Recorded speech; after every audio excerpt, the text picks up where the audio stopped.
You will hear a man talking to a receptionist at a hotel.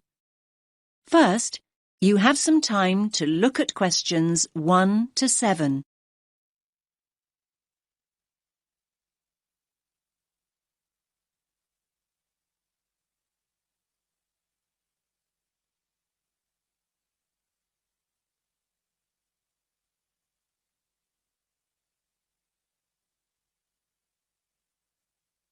Listen carefully to the first part of the conversation and answer questions 1 to 7. Good evening, sir. Do you have a reservation? Yes. Let me just check I've got everything. Sorry. Yes, a reservation. It's in the name of Hartley, Martin Hartley. Let me see. Oh, yes. Here it is. That's for 3 nights. Yes, that's right. Do you need my passport? I just need to take the number as a form of ID. No problem. Now, can I just ask you to fill in this registration form, please? Actually, no. You see, I've broken my wrist. Yes, I noticed that. I'm afraid form filling is something I can't manage right now. Not without a lot of pain, anyway. Oh, dear. I'm sorry, sir. But don't worry. I can complete the form for you. That's very kind of you. What do you need to know? Well, let's start with your name, of course. So that's Martin, Hartley. That's Hartley. Thanks. And your address? 45 Carlisle Way. Could you spell Carlisle for me? Sorry. It's Carlisle.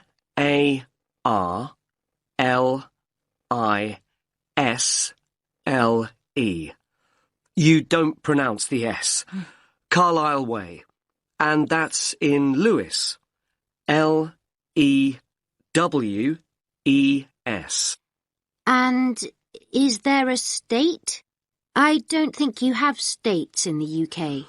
No, we have counties. It's East Sussex.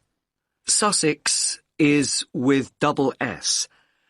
The postcode is LW4 6AU. Do you want my phone number? Actually, no. We contact people by email now. Ah, yes. And send me lots of advertising too, I suppose. My email is hartleynitram@yahoo.co.uk. Sorry.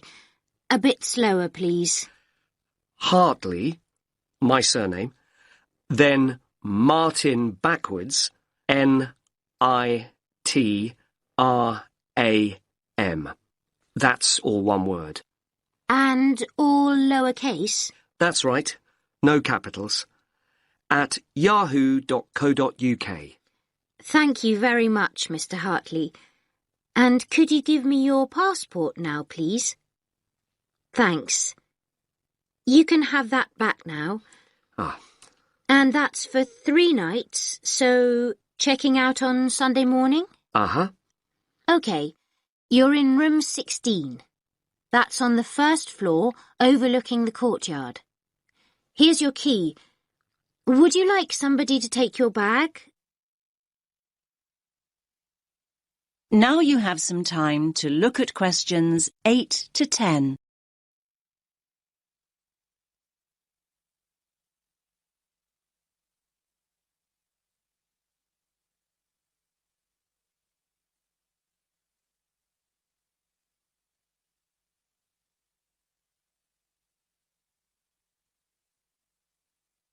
Now listen to the next part of the conversation and answer questions 8 to 10.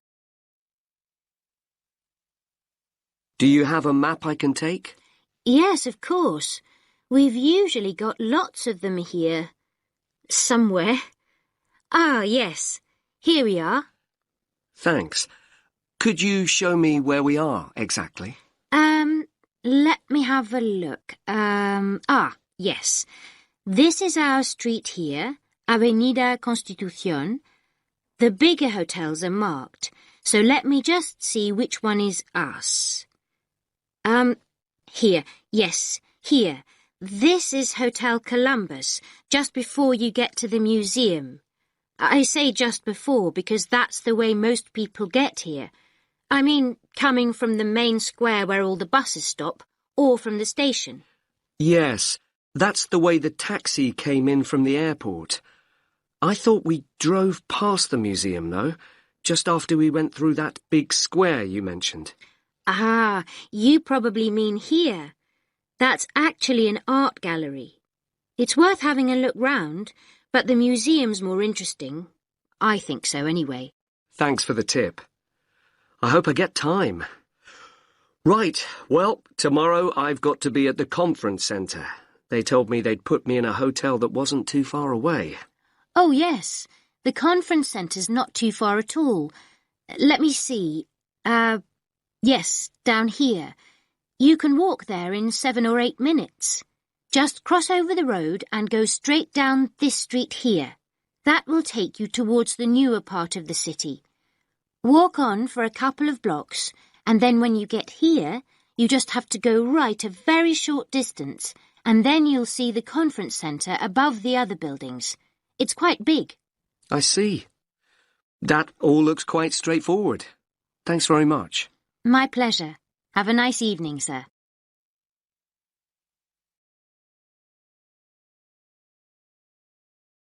That is the end of part 1. You now have half a minute to check your answers.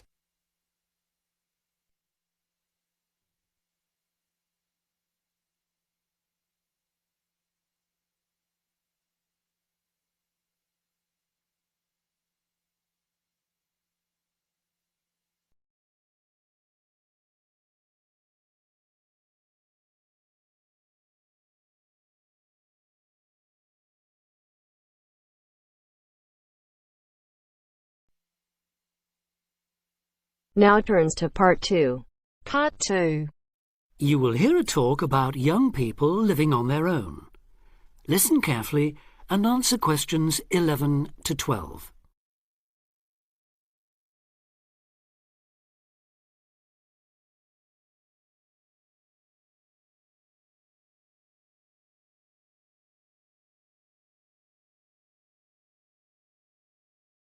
Listen carefully and answer questions 11 to 12. Loneliness is something we all suffer from in varying degrees, but young people living on their own can be particularly vulnerable. Many who leave the family home find they are less confident and have more difficulty in finding their feet than they expected. Often, going to work or study in another town or city will be the first time they have lived away from home. Although this may sound like an adventure for those dying to get away from the glare of the parental eye, for others it is a daunting prospect which generates apprehension, uncertainty and even fear. In fact, in a recent survey of over 1,600 people who had recently left home, 32% said that understanding and coping with loneliness was a crucial issue for them and made them feel highly stressed and distracted. An annual report by researchers last year recorded a noticeable increase in the number of individuals with homesickness, transition and isolation issues.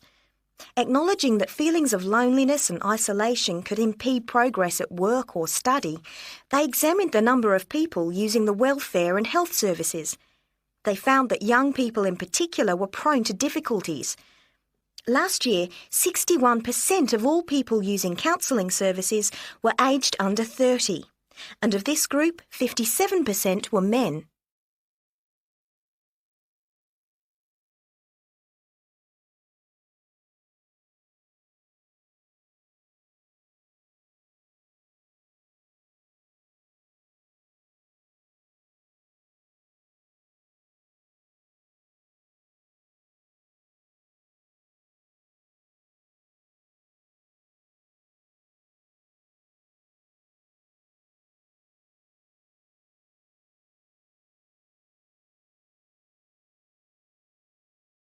Now listen and answer questions 13 to 20.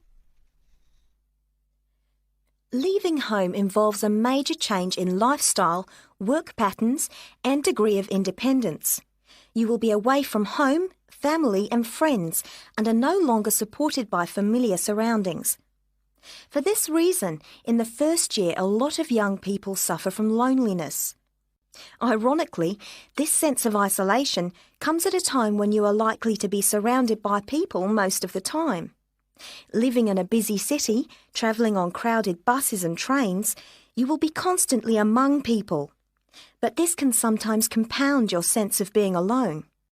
Seeing others who appear at ease among large crowds, mingling and making friends, can make you feel excluded and inadequate.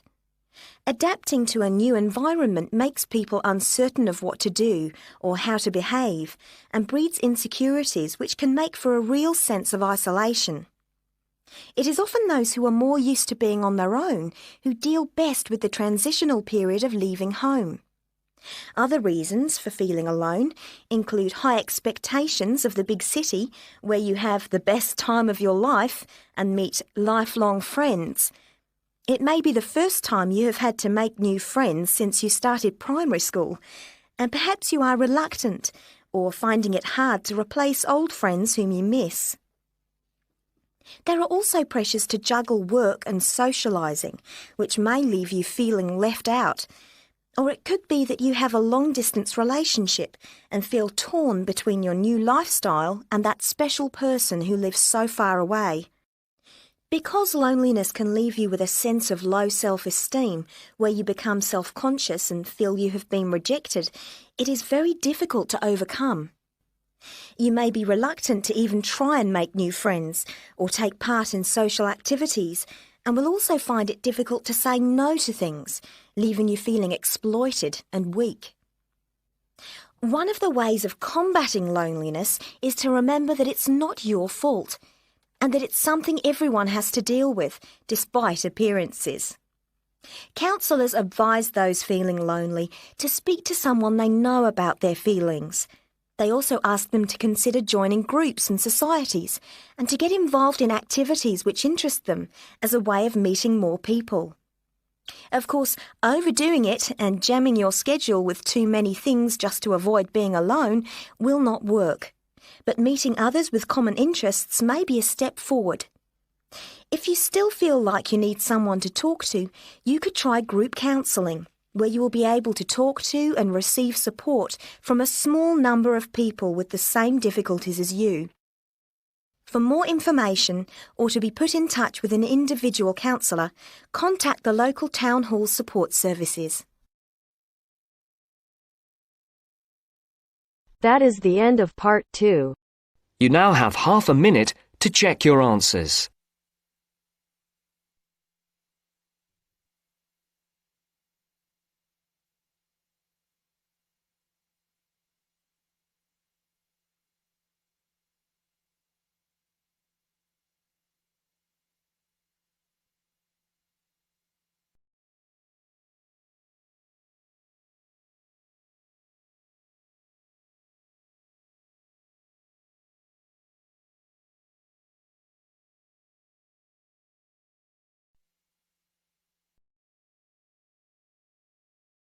Now turns to part 3. Part 3. You will hear two students talking about reading. First, you have some time to look at questions 21 to 24.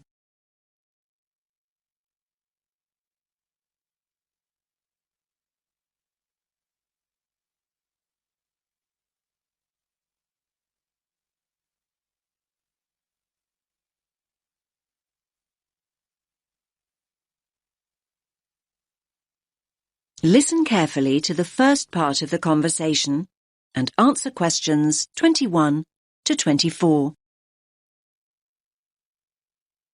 Hi, Milena. How's your research for your assignment going?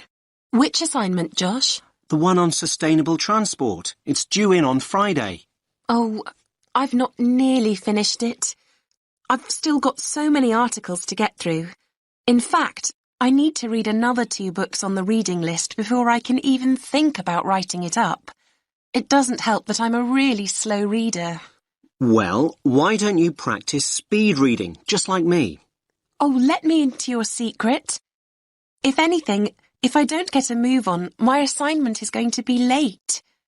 What exactly is speed reading, anyway? Well, speed reading basically means reading faster and more efficiently. It can make such a difference. I've noticed the benefits already, and I've only been doing it a few weeks. Sounds good. What benefits are we talking exactly? Well, the majority of people read at an average rate of 250 words a minute. So that means that an average page in a book or document would take you around 1 or 2 minutes to read. So up to 2 minutes a page. That sounds quite fast to me. I reckon I spend at least 5 minutes on each one. But just think about it. Imagine if you could double that rate to 500 words a minute. You could zip through all the articles and books in half the time. Another thing is that it can help you understand the basic structure of an idea or an argument much better. Now you have some time to look at questions 25 to 30.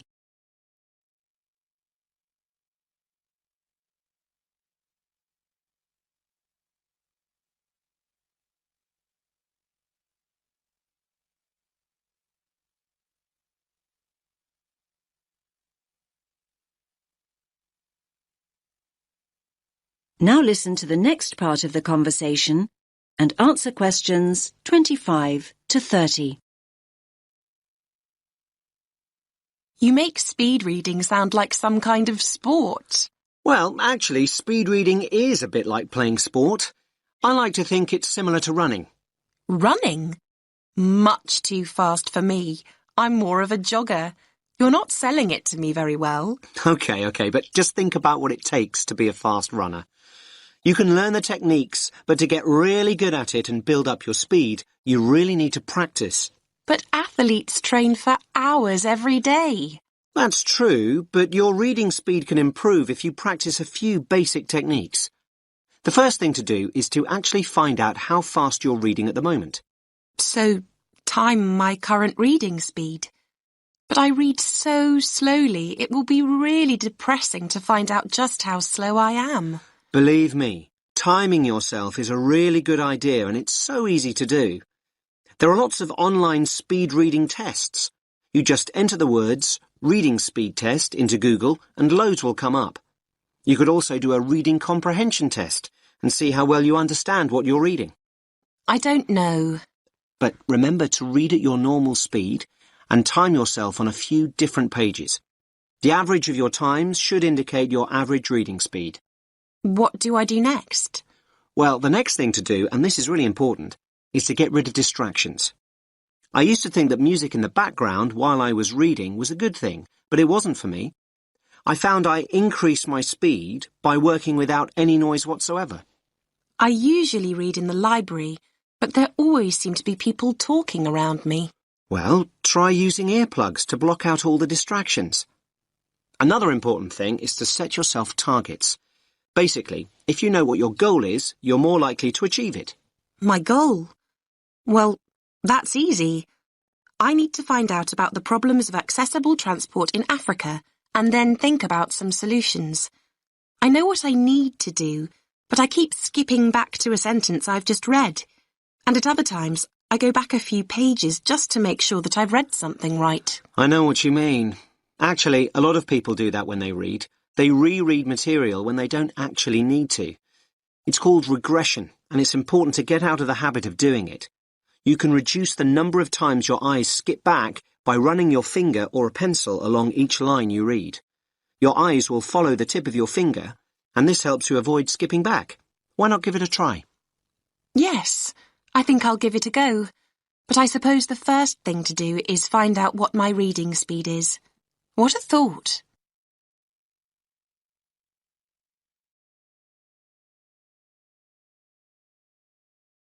That is the end of part 3.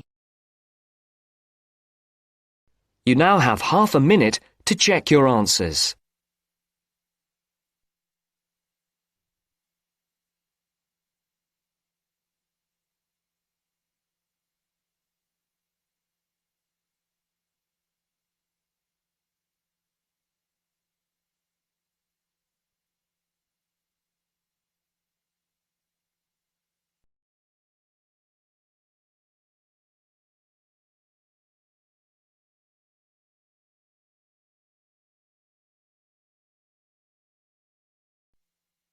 Now turns to Part 4. Part 4 section, you will hear an introductory lecture to a course on Southeast Asia. First, you have some time to look at questions 31 to 40.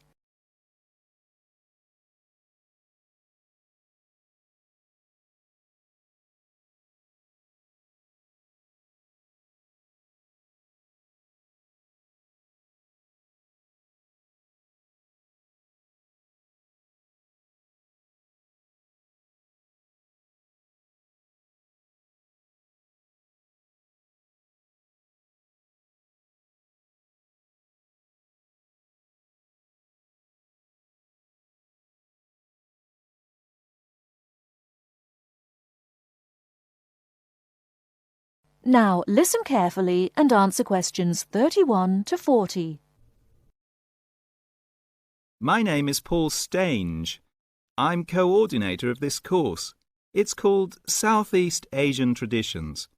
I'm also the author of the study guide and the course reader, and you should have those in front of you. As well as these, you'll need 2 textbooks for the course. There's the one by Osborne and there's another by Legg.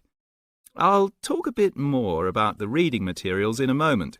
Now, if you haven't got these materials, you can buy the textbooks at the university bookshop, and you can collect the study guide and the course reader from me on your way out of the lecture.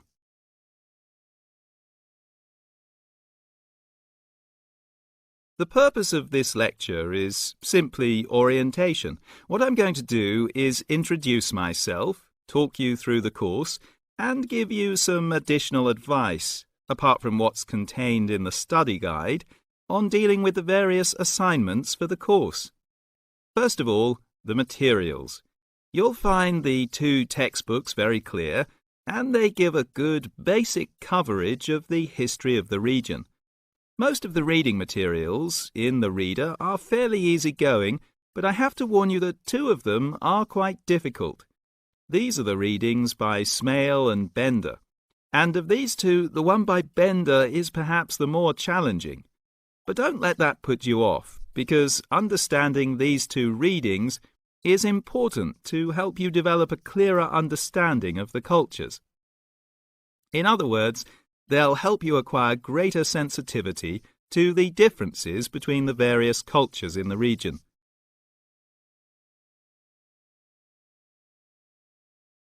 Now, the course itself. The course has multiple aims. It's primarily a history course, but it's not only a history course. It is, in most respects, a cultural history course focusing on Southeast Asia. Nevertheless, the course is, as you'll see from the materials, an introduction to the Southeast Asian Studies component of the Asian Studies program. In looking at the cultural history of Southeast Asia, there are 2 major influences to be considered, the Chinese and the Indian. It's important not to forget the extensive influence that these 2 countries have had in the region.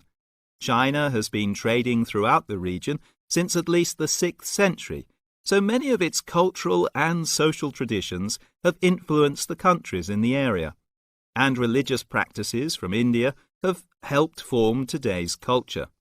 So we'll be looking for the links and the connections between traditional patterns and today's developments in the region. I think you can now begin to see how these past influences might form a background for the present-day social practices. And in the same way, this course will form a basis or background for 2nd and 3rd year courses, with their focus on the modern period, and in particular, the economic and political situation of the region. So, that's the outline of the course. I'd like to go on now to look at what you have to do, your assignments and so on. That is the end of Part 4. You now have half a minute